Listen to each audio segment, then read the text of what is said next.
Who is the Cowboys MVP halfway through the season? All that and more in this episode of the Locked On Cowboys podcast. You are Locked On Cowboys, your daily Dallas Cowboys podcast. Part of the Locked On Podcast Network, your team every day. Locked On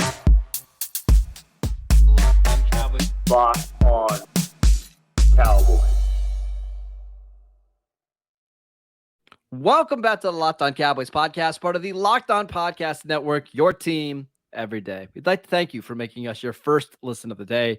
We are free and available on all platforms. Today's episode is brought to you by BetOnline. BetOnline has you covered this season with more props, odds, and lines than ever before. BetOnline, where the game starts. I am Marcus Mosher. You can follow me on Twitter at Marcus_Mosher. He is Landon McCool. Check him out on Twitter at McCoolBCB. Landon, how you doing today, sir? Doing good. Excited to give away some awards. We're all dressed in tuxedos. Everyone showed up. Tux on, but we all walked the red carpet this morning. So we're excited to hand out some awards. Yeah, we've got 7 awards. 6 of them are for good things. We had to do one negative one because it's me, of course. So let's just jump right into it, Landon. Our first award, the Offensive MVP award, goes to.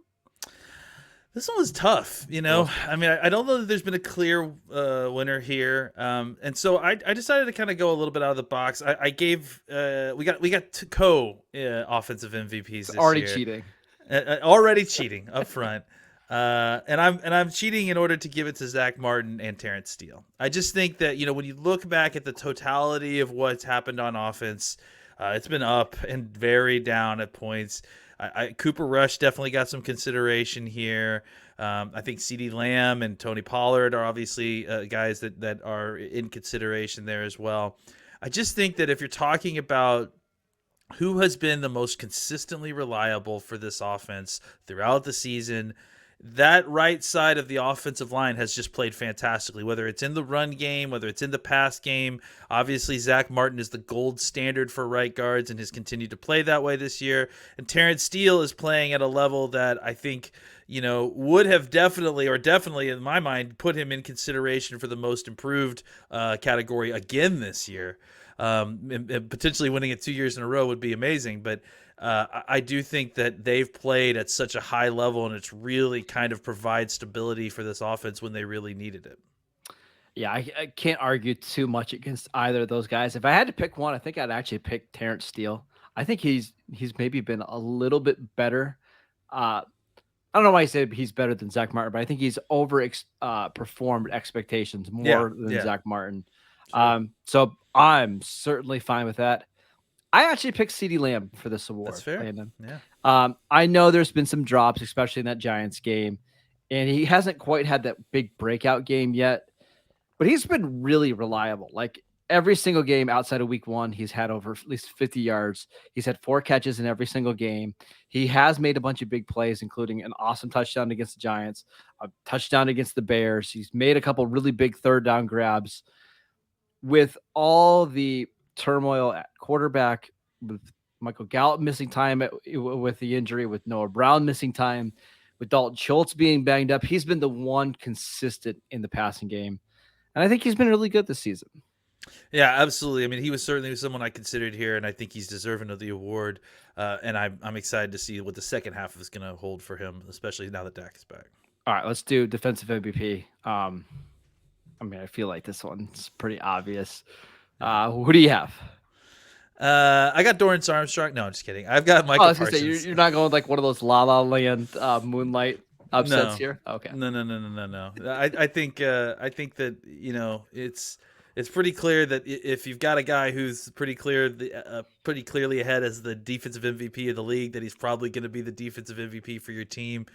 I don't know of any more hyperbole to kind of insert here to discuss Micah Parsons. This all feels very procedural at this point because he's just so incredible. He's just been an absolute demon, and it's been so much fun to watch a guy kind of transform into a generational defensive player. I mean, he's the answer, but don't forget about DeMarcus Lawrence, who has been absolutely awesome this year. Not only rushing the passer, he's made a bunch of big plays. He's been great against the run. I don't think he played particularly well against the Bears. I think that's his only bad game, but man, he's been awesome this year. So I just didn't want to leave him out. But the answer is Parsons. Like, he's the scariest defender, I think, in the league right now for offensive coordinators, right? Because of all the different things he can do, all the big splash plays that he's made. How could he not be our winner here? Yeah, I mean, it was kind of a no-brainer. I'm glad that we mentioned DeMarcus Lawrence, and I think that Trayvon Diggs is another guy who's had an incredible year so far, with a ton of pass deflections, and maybe not quite on the interception pace he had last year, but still playing fantastically. But the clear answer here is Micah Parsons, and that's no insult to any of those other guys, to be honest. All right, we pretty much agreed for the first two. I promise we're going to have some disagreements here coming up. But before we get to the rest of our awards, we want to tell you about SimpliSafe. Did you know that over the holidays, property crimes like burglaries and package thefts spiked nationally? Did you know that I can barely say the word burglaries? It's really tough. That's a crime. It's tough. That is why our friends at SimpliSafe Home Security are offering 50% off their award-winning security system so that more families can feel safe and secure this holiday season. Order your SimpliSafe system for half off today and enjoy advanced security and greater peace of mind this holiday season. SimpliSafe is home security with advanced sensors for every room, window, and door. They have HD security cameras for inside and out, smarter ways to detect motions that only alert you when a threat is real, and even hazard sensors that detect fires, floods, and other threats to your home. It only costs $1 a day, actually even a little bit less than $1 a day. That is less than half the price of ADT's traditional professionally installed system. Don't miss your chance to save big on the only security system that we recommend. Get 50% off any new SimpliSafe system at simplisafe.com/lockedon today. This is their biggest discount of the year, so don't wait. That is simplisafe.com/lockedon. There is no safe like SimpliSafe. All right, Landon, let's get some more awards away. Next one, special teams MVP. Yeah, this one was actually, I think between a couple guys. I feel like Kelvin Joseph's had an incredible year as a gunner. I think it's worth mentioning here. I think that Turpin has really invigorated the return game. He hasn't quite gotten the opportunities that we want to see yet. And I think that just because of the nature of how surprising this performance is, I gave it to Brett Maher. I mean, I think that he's just been kicking really well. You just haven't had to worry about him. For the most part, when we've been noticing him is not necessarily on field goals, though he's been good there, but he's also just been kicking every single field kickoff through the back of the end zone. So and that's just a valuable trait to have. So I thought Brett Maher made some sense, but I certainly am open to hearing some other names there. Yeah, Brett Maher, he's 11 of 11 on kicks under 50 yards, 4 of 6 on ones over 50 yards, and I think both of his misses were like 58 yards, like something ridiculous. He's only missed one extra point. Like, he's basically making all the kicks that you expect him to make. He's been awesome.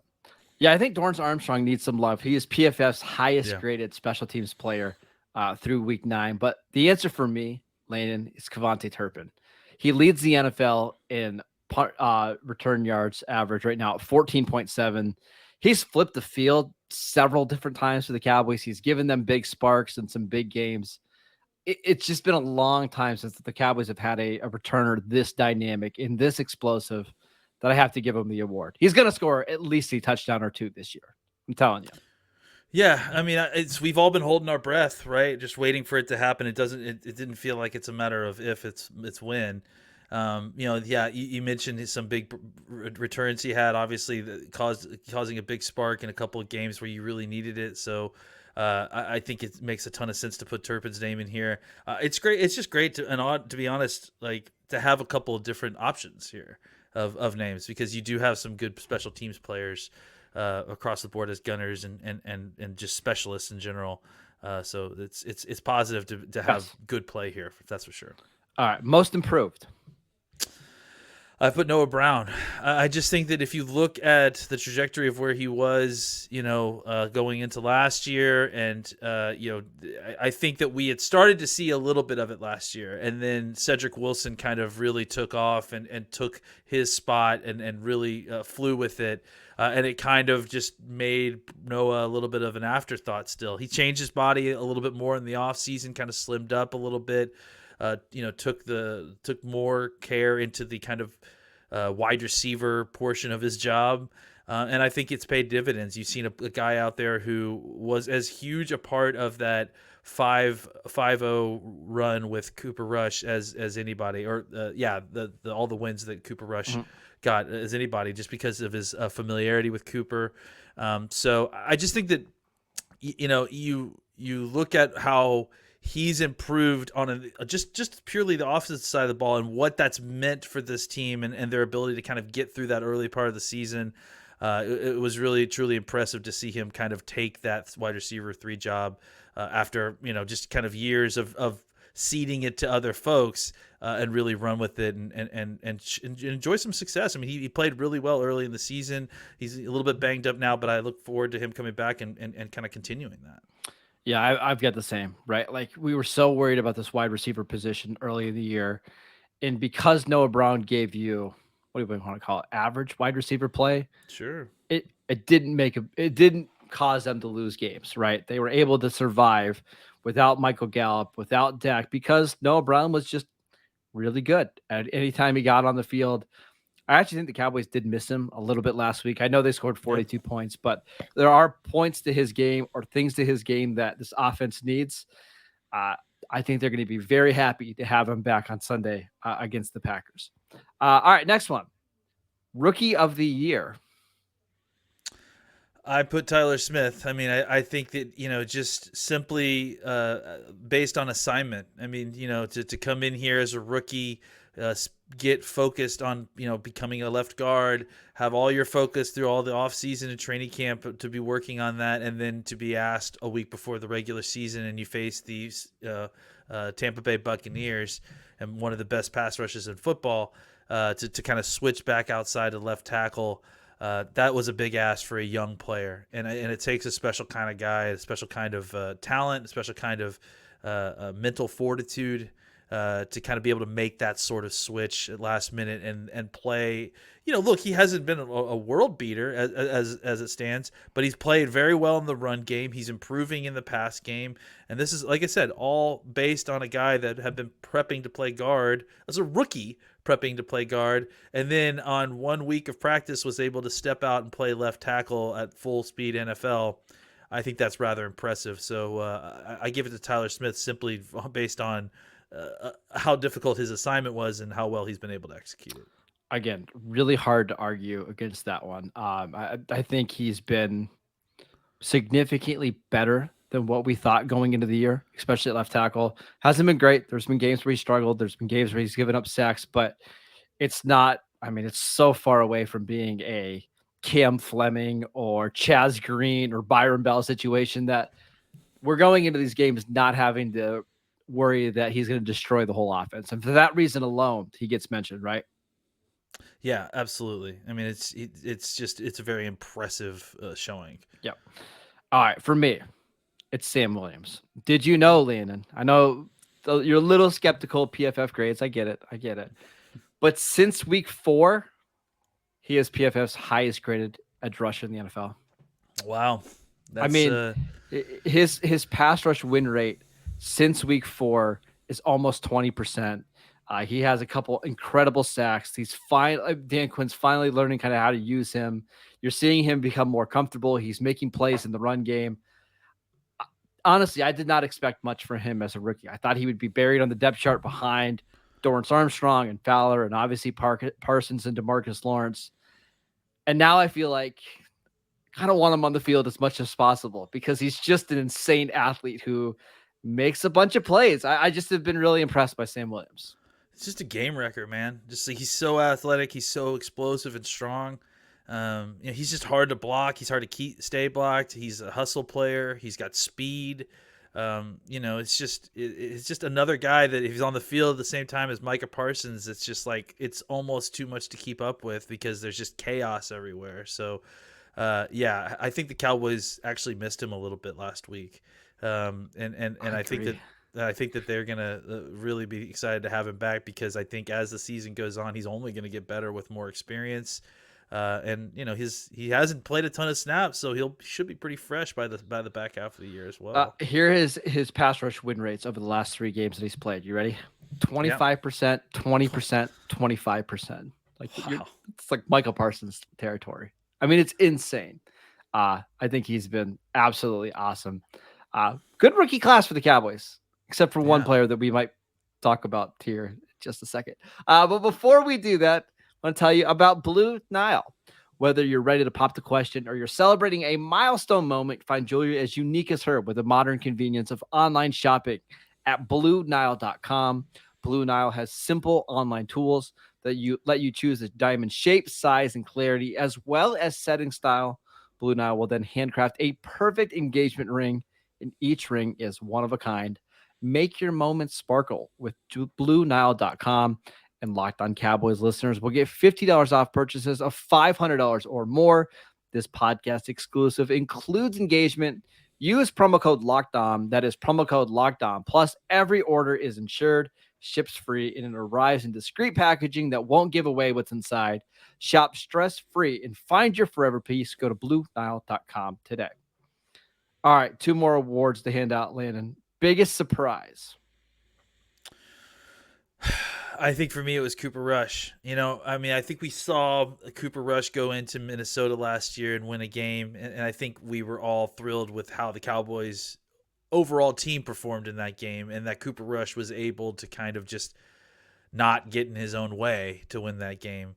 The fact that he was able to sustain that level of play and even maybe improve on it a little bit during his stretch as the starting quarterback, I thought was just incredibly impressive. I mean, there's just no way that we could have expected that he would play such careful football, turnover-free football, and luck played into it. There's no doubt. I mean, he definitely had some turnover-worthy plays that didn't end up going that way, but I just think that, it's such a luxury to be able to have a defense, have a team built around you that can sustain and win with the backup quarterback. I think we all know that, but it still requires a backup quarterback to navigate 5 or 6 games worth of play and minimize the mistakes to even put you in an opportunity to win these games. Winning football games when you have a quarterback deficit is really difficult.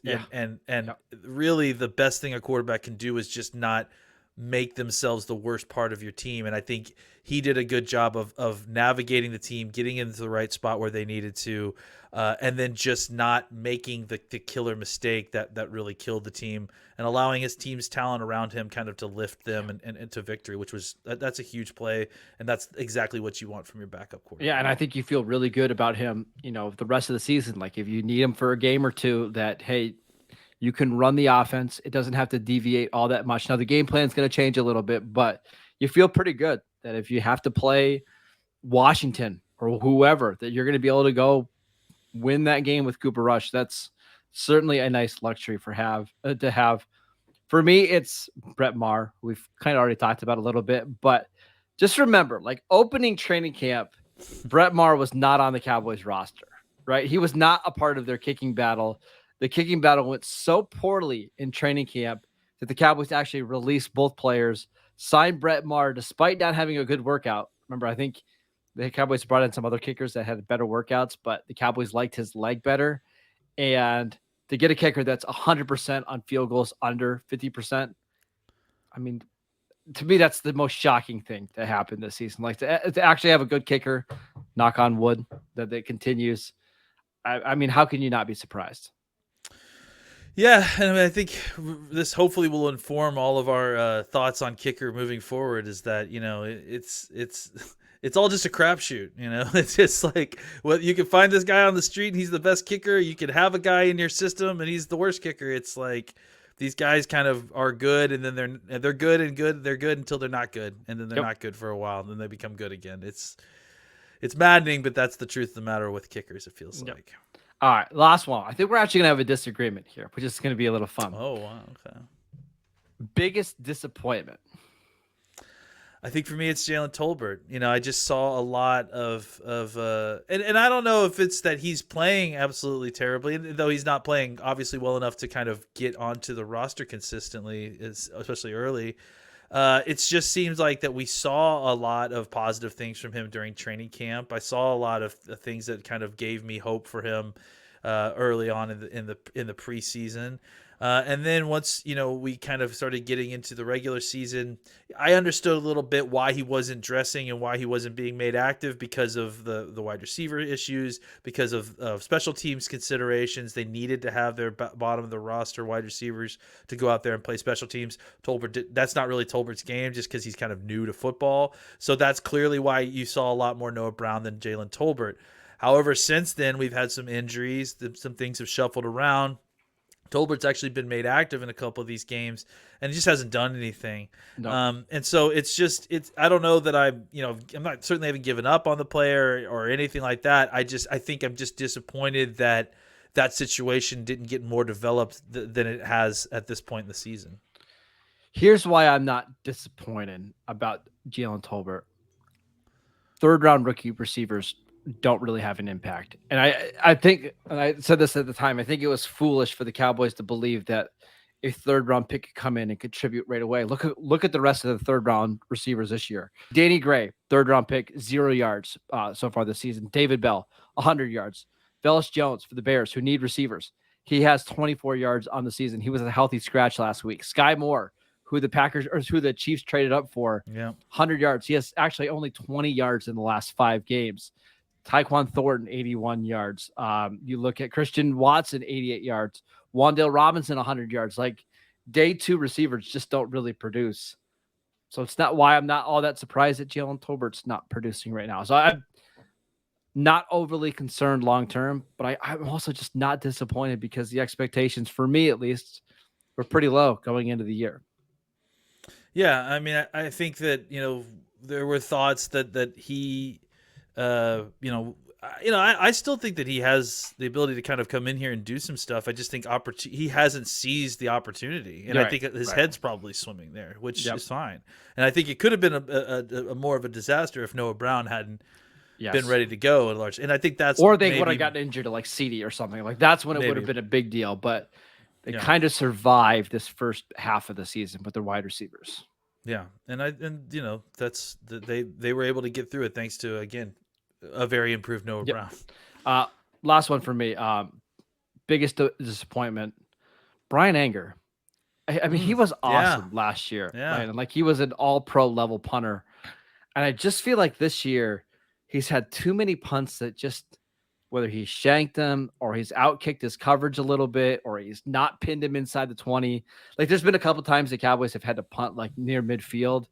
And that's the time like you really need to pin him inside the 10-yard line and he hits it out of the back of the end zone. For somebody that the Cowboys gave a pretty decent contract extension to, his play has certainly been less than stellar. Yeah, absolutely. I mean, he definitely was not in consideration for my special teams MVP. I think that, like you said, this is all based on expectations of what he showed us last year. He had a fantastic year last year. Absolutely ridiculous year last year. And for him to kind of come in and he hasn't had a ton of opportunities to punt the ball. But, on those opportunities you've got it, we really need to down those inside the 20. When we punt the ball, instead of going for it on fourth, you need to have a heck of a punt. Right? Yeah, you need to have a heck of a punt, and we've just had way too many that have were far, but they didn't hang in the air long enough to get the coverage underneath them. That bounce on the one and then just roll right in. It just felt like a lot of the bounces that were going Anger's way previously aren't going his way this year. And it's added up to not a great punting performance so far. It hasn't killed the Cowboys necessarily yet, but it's definitely put them in situations where they thought they were going to be putting the other team into a bad spot. And unfortunately, the way the punt ends up actually going, they had normal kind of amount of space to go. So, a guy that we thought was going to be a weapon as a punter turns out to be kind of maybe just average, honestly, that's disappointing. Now, he is a veteran. He's 34, 35 years old. Like I've got a feeling he'll figure things out. He really didn't have very many bad punts last year. So I'm hoping in the second half of the year he's better. But there's just been too many punts that have been line drives that haven't had the hang time to force fair catches. Not enough punts that can be down inside the 10. We'll see if that changes here in the next few weeks. But he's been the biggest disappointment for me. All right, that is it for today's show. Thank you for making Locked On Cowboys your first listen. For your next listen, check out the Locked On Sports Today podcast, the biggest stories of the day, plus instant reactions, big game recaps, and the take of the day, available on the Odyssey app, YouTube, or wherever you get your podcasts. Tomorrow, we've got a crossover show with Locked On Packers. And I'll tell you, we've already recorded that. And that's a lot of fun. You're going to want to make sure you listened into that. Peter and I had a fun talk about where the Cowboys and Packers are going in different directions this season. Make sure you're on the lookout for that. Go follow Landon on Twitter at McCoolBCB. He might even get the little official Twitter verification today. Who knows? Who knows? I'm at Marcus _Mosher. We'll see you guys next time.